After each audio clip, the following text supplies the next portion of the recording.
إن الحمد لله والصلاة والسلام على رسول الله أما بعد فأعوذ بالله من الشيطان الرجيم بسم الله الرحمن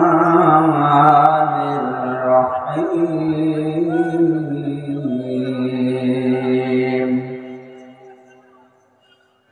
وإذ ابتلى إبراهيم ربه بكلمات فأتمهن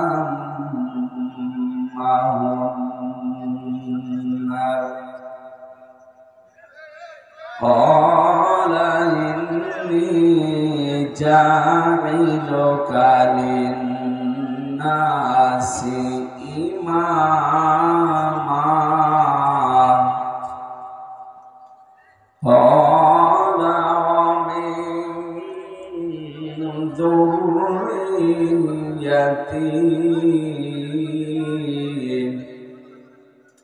قال لا ينال عهد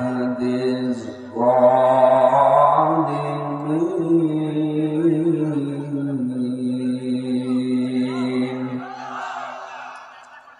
صدقت يا ربنا اللهم صل على سيدنا مولانا محمد وعلى آل سيدنا مولانا محمد بلغ العلا بكماله كشف الدجى بجماله حسنت جميع خصاله صلوا عليه وآله আলহামদুলিল্লাহ। বাংলাদেশের ঐতিহ্যবাহী জেলা যশোর রোবদিয়া মনসেবপুর পশ্চিমপাড়া যুব সমাজের উদ্যোগে তাফসীরুল কোরআন মাহফিলের স্বনামধন্য সভাপতি হাফেজে কোরআন হাফেজ মোহাম্মদ আলিমুজ্জামান মনি দামাত বারকাতুহুল আলিয়া, মাহফিলের বিশেষ মেহমান মাওলানা রবিউল ইসলাম খুলনা, মাওলানা হোসেন মাহফুজ চুয়াডাঙ্গা, অন্যান্য উলামা ইকরাম, সামনে বসা মুসলমান ভাইরা, পর্দার আড়ালের সম্মানিত মা এবং বোনেরা, প্রশাসনের ভাইরা, প্রাণ প্রিয় যশোরবাসী, আল্লাহর দরবারে শুকরিয়া জানাচ্ছি যিনি কোরআনে কারীম শোনার জন্য আমাদেরকে মাগরিবের নামাজের পরে এশার নামাজ কয়টায় পড়বেন শেষ করে নাকি? হ্যাঁ, একেবারে শেষ করে এখানে পড়ে নেবেন। আমরা তো মুসাফির, মাগরিব এশা একসাথে পড়ে ফেলেছি। আপনারা একবারে মাহফিল শেষ করে এশার নামাজ পড়বেন, আমার আবার সাতক্ষীরায় যাওয়া লাগবে। কোরআনে কারীমের প্রতি মহব্বত ভালোবাসা বৃদ্ধি যত পাচ্ছে, আমাদের এদেশে ইসলামের সমাজ প্রতিষ্ঠা সম্ভাবনা তত বাড়ছে। এই কারণে জালেম এবং মুনাফিকরা এরা উঠে পড়ে লেগেছে। ইয়া আইয়ুহান নাবিয়্যু জাহিদিল কুফার ওয়াল মুনাফিকিনা ওয়াগলুজ আলাইহিম ওয়া মাওয়াহুম জাহান্নাম ওয়া বিসাল মিহাদ। আল্লাহ তাআলা বলেন, হে রাসূল, হে নবী, আপনি যথাযথভাবে সংগ্রাম করেন, লড়াই চালিয়ে যান মুনাফিক এবং কাফেরদের বিরুদ্ধে। এই কথা বলা যাবে না ভাই, এদিকে তাকা। কাফের এই দেশে ছিল, আমরা অনেকে টের পেয়েছি, জানিও। মুনাফিক যে ছিল আমরা অনেকে ধরতে পারতাম না। মুনাফিকের সম্পর্ক তো অন্তরের সাথে, এটা তো আর প্রকাশ পায় না। তো অনেকে এখন মুনাফিকের যে আচরণগুলো সেগুলো প্রকাশ করে দিচ্ছে। নবীজি জানিয়েছেন মুনাফিকের জাত পাওয়া যাবে ওই লোকটার ভেতরে যে কথা বললে মিথ্যা কথা বলে, কারোর সাথে ওয়াদা করলে ভঙ্গ আমানত কিছু রাখলে খেয়ানত করে, আর কারো সাথে যদি একটু ঝগড়া হয় আগে গালি দেয়। এই এলাকায় তো এসব আপনি মুরব্বি মানুষ দেখি মাঝে মাঝে, আমাদের চাইতেও বড় সন্তান আছে তাদের। এ সমস্ত ছেলেদের সামনে মেয়েদের সামনে এই মুরব্বি মানুষটা তার স্ত্রীকে একেবারে মুখ ছেড়ে দিয়ে গালি দিচ্ছে। এখন তার ছেলে আর মেয়ে যে প্রাপ্তবয়স্ক যারা দাঁড়িয়ে আছে, ওরা যদি আপনাকে ধরে এখন পিটায়, ওনার লজ্জা করে না এত বড় ছেলে মেয়ের সামনে তার মাকে গালি দিতে? আপনি মানুষ, এই করেন কেন? বললাম যে কথা বলা যাবে না। দাঁড়িয়ে আছেন, বসে আছেন, যেভাবে আছেন থাকেন, কথা বলবেন না। একেবারে নিস্তব্ধ হয়ে যান, বসেন। এখানে জায়গা কত পড়ে আছে, ওখানে দাঁড়িয়ে আছেন, এখানে বসা যাচ্ছে না। এখানে বৃষ্টির বসা যায় নাকি ভেঙে যাবে?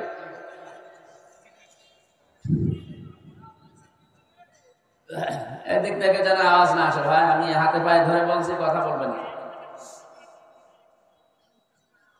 স্ত্রীকে ছেলে মেয়ের সামনে গালি দেন কারা? হাত তোলেন তো।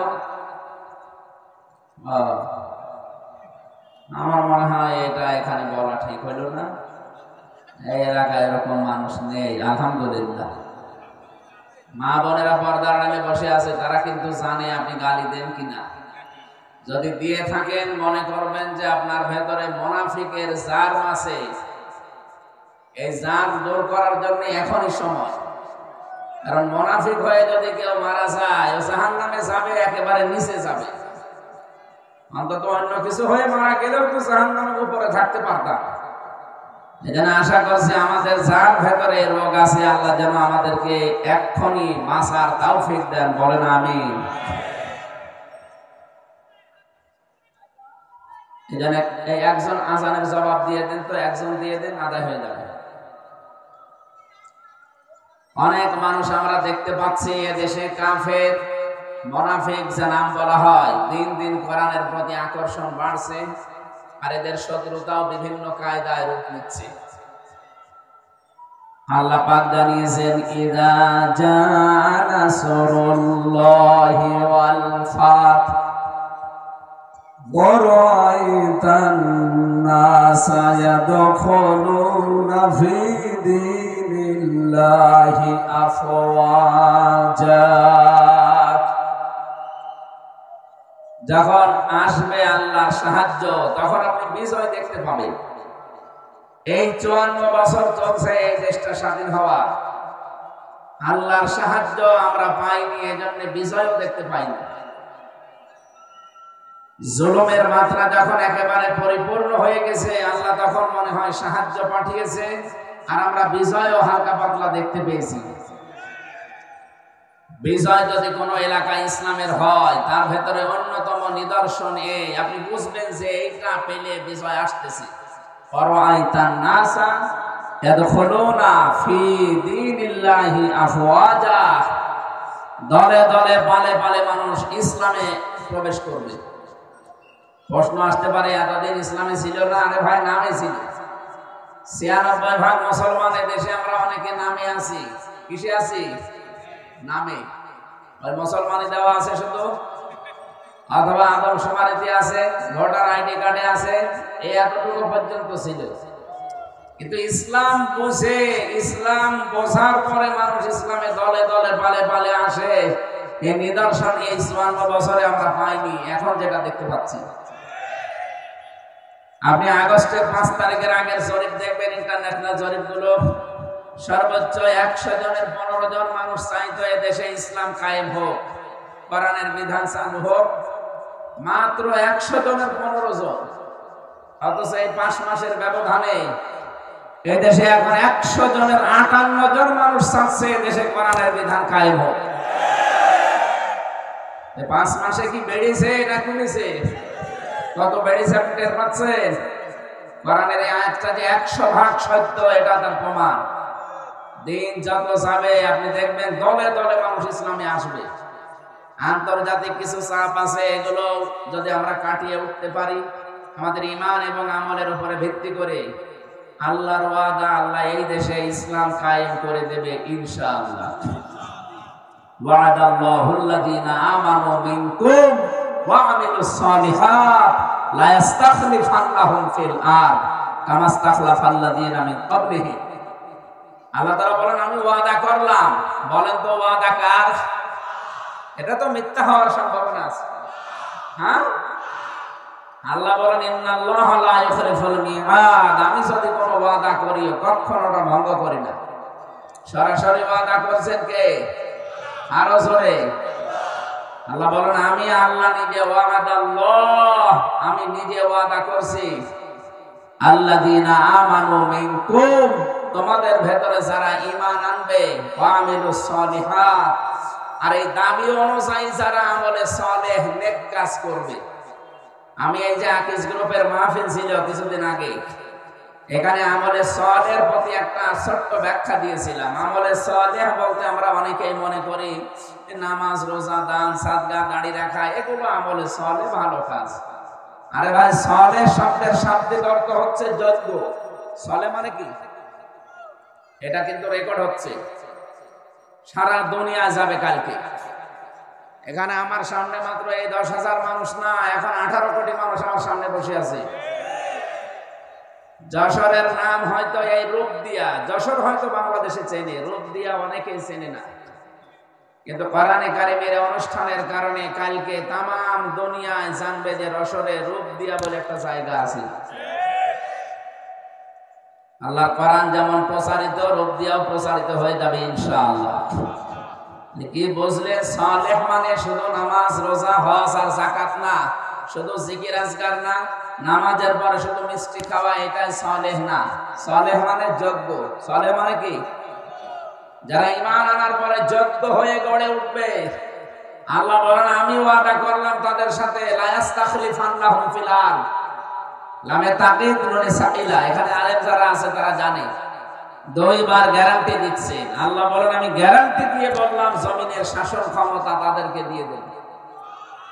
এমন করে দেব কামাস্তাখলাফাল্লাযীনা মিন ক্বাবলিহিম, তাদের পূর্বে যেমন দিয়েছিলাম এদের মতো করে দেব।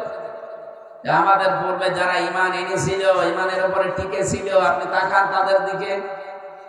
হযরত জাকারিয়া ঈমানদার না বেঈমান? আরো জোরে বলেন। ঈমানের উপরে টিকে থাকতে গিয়ে তাকে ছিঁড়ে ফেলেছে, তারপরও তিনি ঈমান ত্যাগ করেননি। সুতরাং আমাদেরও যদি এরকম সামনে অবস্থা আসে, ঈমান আনার পরে যদি আমরা টিকে থাকতে পারি, মাস্ট বি আপনি আল্লাহর আয়াত বিশ্বাস করে নিতে পারেন, আল্লাহ জমিনের শাসন ক্ষমতা আমাদের দেবেন। আমাদের যোগ্য হওয়া লাগবে। যে জায়গাটা চালানোর জন্য শিক্ষা দরকার এবং প্রশিক্ষণ দরকার। শিক্ষার প্রশিক্ষণ নিয়ে যদি আপনি সত্যি ওই জায়গা পর্যন্ত যেতে পারেন, মহান আল্লাহ অবশ্যই আপনাকে জমিনের কিছু দেখাবে। ৫৪ বছরে আমরা হয়তো শিক্ষা বিভিন্ন জায়গায় বিভিন্ন রকম পেয়েছি, কিন্তু প্রশিক্ষণ নিয়ে যোগ্যতা সম্পন্ন আমরা অনেকে হতে পারিনি। এই জন্য আল্লাহ জমিনের শাসন ক্ষমতা আমাদের দেয়নি। কথা বোঝা যাচ্ছে? আল্লাহর ওয়াদা সত্য হবে ওই সময় যখন আমাদের ঈমানের দাবি অনুযায়ী আমরা যোগ্য হব। আল্লাহ প্রত্যেকটি জায়গায় দিক আর বিভাগে যেন যোগ্যতা সম্পন্ন মানুষকে আল্লাহ তৈরি করে, এবং এই জমিনের শাসন ক্ষমতা আল্লাহ ঈমানদারদের হাতে যেন তুলে দেন। সামনে যেন আমরা দেখতে পাই যে রাষ্ট্রীয়ভাবে দেশে নামাজ চলছে, নামাজের ওয়াজ যেন করা না লাগে, রোজার ওয়াজ যেন করা না লাগে, যাকাতের ওয়াজ করা লাগবে না, মানুষ নিজে এসে যাকাত রাষ্ট্রের কাছে দিয়ে যাবে। কথা বলে ঠিক কিনা? ওরকম একটা সমাজ আমরা চাই না। শান্তি, শান্তি, নিরাপত্তা নিয়ে মানুষ থাকবে। কয়েকদিন আগে আমিরে জামাত ডাক্তার শফিকুর রহমান হাফিজাহুল্লাহ উনি গিয়েছিলেন গাইবান্ধা। এক হিন্দু পুরোহিত ঠাকুর ওনার আগে বক্তব্য দিচ্ছিল, দেখলাম সে বলছে আমি একটা হিন্দু মানুষ, আমি ঠাকুর, কিন্তু আগস্টের 5 তারিখের পর থেকে আমরা এদেশে সবচাইতে বড় নিরাপদে আছি। আমরা আরো নিরাপদে থাকবো যদি এই দেশে আল্লাহর কোরআনের আইন চালু হয়। একটা হিন্দু মানুষ বুঝে ফেলেছে, কারণ 54 বছর শুধু দেখতেছে আল্লাহর আইন বাদ দিয়ে মানুষের তৈরি করা নিয়ম নীতি দিয়ে শান্তি তো দূরের কথা, শুধু অশান্তি দিনের পর দিন বাড়ে। কথা বলে না কেন? সুতরাং আমরা ওনারা যদি দেখতে চাই হিন্দু হয়ে, আমরা মুসলিম যারা এটা দেখতে চাই না? এক কথা বলেন। চর্ম চোখে যেন দেখে যেতে পারি যে আল্লাহর কালাম দিয়ে 56,000 বর্গ মাইল চলছে। বলেন আমিন। সুতরাং যে আল্লাহ আমাদেরকে এখানে নিয়ে এসেছেন কোরআনে কারিমের কিছু শোনার জন্য, সামনে যেহেতু বিষয়ের একটা সম্ভাবনা আমরা দেখতে পাচ্ছি, আয়াত অনুযায়ী মানুষ যেভাবে দলে দলে পালে পালে আসতেছে, আন্তর্জাতিক চাপ গুলো যদি একটু কমে যায়, আশা করছি সামনে এ দেশটা হবে কোরআনের দেশ। এটা দেখে মরার ইচ্ছা আমাদের আছে না? ইনশাআল্লাহ দেখতে পাবো।